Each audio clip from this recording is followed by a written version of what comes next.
Hey guys, it's me, Meg. It's been a long time. um, August has blown past. I didn't even bother doing a August TBR video or anything. Basically, if I haven't been reading or taking care of the kid or doing family stuff, I've been playing Baldur's Gate. So that's what's been taking up the majority of my free time.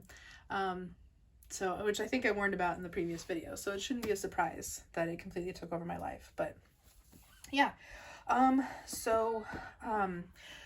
gonna do things a little bit differently today. I'm going to try to do individual videos for each book that I read and see if that works any better. I feel like sometimes people don't want to watch one whole long video of everything I read in a month. So I'm going to try to do individual reviews and then maybe do a wrap up later, a quicker wrap up of everything. But the main reason that I'm doing this is because I wanted to share one of the worst books I have ever read in my entire life. It's called Bluefeather Fellini and the Sacred Realm, and it's by Max Evans, who is actually a celebrated Western writer. And this is my first that I've ever read of his, so probably not the best one to start with. I didn't know until probably 3/4 of the way through that this is actually a sequel.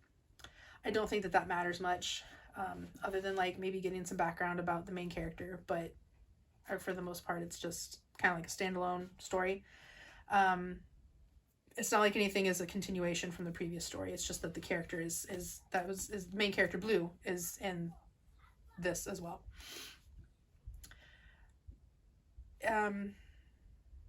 The back kind of sets you up for an entirely different story than what you really get. I'll just read it. Part Italian and part Tao Indian. Taos? I could be pronouncing that wrong. I should have done a research. Bluefeather Fellini walks in two worlds, the gritty reality of the 20th century Southwest and the timeless landscape of myth and legend.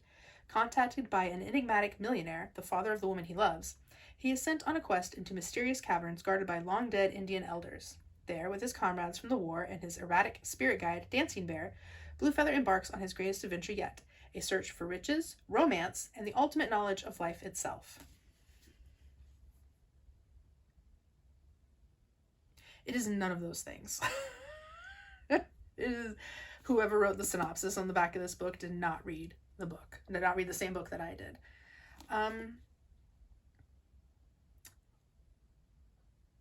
It's kind of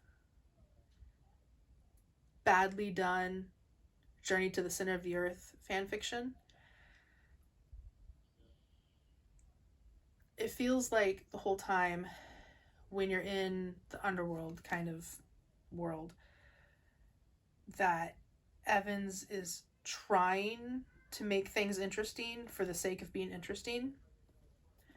In my review on Goodreads, I kind of said that it was akin to when a little kid is telling you about a monster or creature that they've made up, and they keep adding on things that don't really make any sense, and they keep rambling on, and they say things and he has ketchup packets for arms, and you're just yeah, okay, cool, yeah.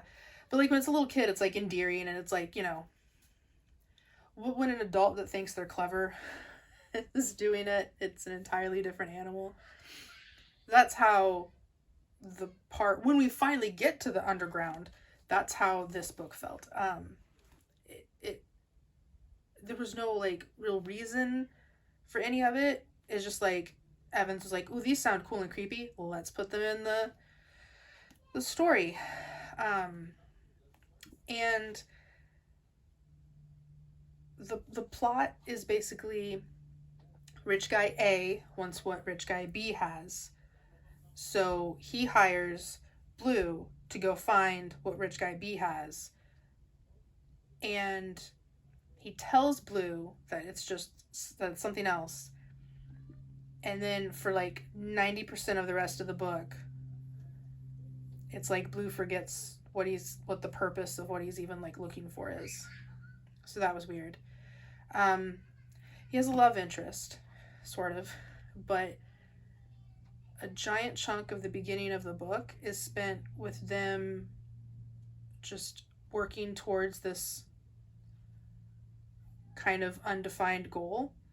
And while that's happening, he talks about and thinks to himself how much he loves this other person, but then has sex with all the other women that are around him just 'cause, I guess. But the entire time he's still talking about and like saying how much he loves this other woman. When they do finally get together, it's after they've killed a mountain lion, and their hunting dog is like gnawing on the carcass, and they decide to make love then and there, right next to the freshly dead mountain lion carcass. It gets worse. So, towards the end of the book, there's like a shootout between rich guy A's guys and rich guy B's guys, which at this point now consists of Blue and his friends, because now they want to defend the weird creatures that are underground from rich guy A. And rich guy B has basically slaves underground, by the way. So those people are fighting rich guy A's people, and it's legitimately in the middle of a shootout, and Blue and his girlfriend decide to have sex in the middle of a shootout. Like, they're right next to another person who is actively shooting, like, from the cover that they're behind having sex in. And he finishes. She says his name, and then a bullet ricochets and hits her through the eyeball and kills her. I had to take I was at work when I was reading this, and I like audibly like sighed in frustration and was just like, what the hell? Like, what? I had to set the book down because I was like, what is even happening? Like, why would you write that? Why would you have your characters do that? Why would people do that? Why would all whys? And I no answer. And the whole, like, Dancing Bear is barely a character, even though he's mentioned on the back of the book. The whole, like, spiritual kind of thing, like, what Dancing Bear does, basically, is he shows up every now and then so that Blue has, like, someone to talk at. It doesn't even progress the story, it's just so that Blue has someone to talk to. And then Dancing Bear will, like, do a funny little dance of some sort, and then just fuck right off. He's, like, barely a spirit guide. He's barely in the book, even though the way that he's talked about on the back is, like, as if he's really important. And I was kind of expecting, like, that to be, like, something in the story that I could look forward to. Like, you know, these two, you know, him and his spirit guide talking and having, like, an actual relationship. And that just doesn't. I mean, Blue doesn't have an actual relationship with anyone. So you don't care about the characters. By the end, I wanted Blue to die a horrific death. Because, so after his girlfriend dies and everything, then he, you know, gets upset, pulls up his pants, and goes and shoots off, you know, all the other, you know, rich guy A guys. So him and, like, a handful of people survive. And him, another dude that he knew from, like, the war, and then 2 other women survive. Not his love interest.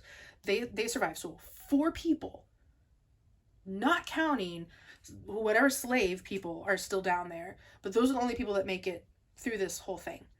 And those 4 people leave the cave system and get out, and Blue and the like leader lady of like rich guy team B or whatever, they decide, you know what would be a great idea so that no one else can go down there and have like all of that like wonderfulness to themselves? Let's blow the entrance up. Well, there are still people down there.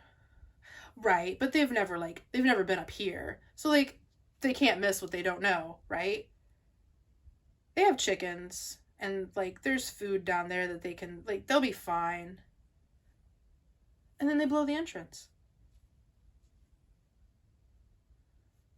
They don't bother asking any of the people if they would like the option to leave. They just seal them in forever. So then the story is still not done. Blue decides that he's going to go to Rich Man A's house and give him a piece of his mind because his asshole people killed his girlfriend. Technically, you did. You put her in a bad situation with your having sex with her in the middle of a gunfight, but... So, he goes to this guy's house. Dude, knowing full well that he's probably not, like, they're probably not Gucci, lets him in, and they go down to their cellar, or to his cellar, and he's like, the rich guy is like, well, you know what, I'm just going to kill you now, so that you can't tell anyone about this, and, like, you know, you can't... And Blue's like, no, Uno reverse card, I'm gonna kill you. So he... forget. I think he like shoots him or something like that. He doesn't kill him immediately. Like he like hurts him to where he can't like get him. And then he goes and seals the cellar because it's a secret cellar that no one else knows about and seals him in. And that's punishment. So he does the same thing to this guy that he just did to all the people in the cave. But that's not bad. That was normal and fine and an intelligent decision. This is revenge and the guy deserves it. So, again, I keep thinking, like, okay, like, Blue's gonna die somehow. Hopefully. Fingers crossed. Please let him die horrifically. No, he lives to a ripe old age. And then the last, like, chapter or two is Blue being old and complaining about how much the younger generation sucks. Because that's what old people do, I guess. And so he, decides that he's going to go out into the wilderness and die. So he gets all of his affairs in order and he takes his donkeys and he goes out into the wilderness and he climbs up this big mountain, and it's just such a long chapter of just him just going out to his death. Excuse me. And I was thinking like, okay, you know what? Maybe he's not going to die horribly, but at least he's going to die. At least I'm going to read about this character's death. Thank you. Thank goodness. So he gets to the top of the hill, he lets the mules off of the leads, and he sits down, and he looks out over the vast, beautiful wilderness that man is encroaching on. And then two practicing fighter jets fly overhead. And then he yells, "It's too loud to die!" And then gets up and proceeds to walk back down the hill and calls for the mules, and... the end. So, if I could give it -5 stars, I would.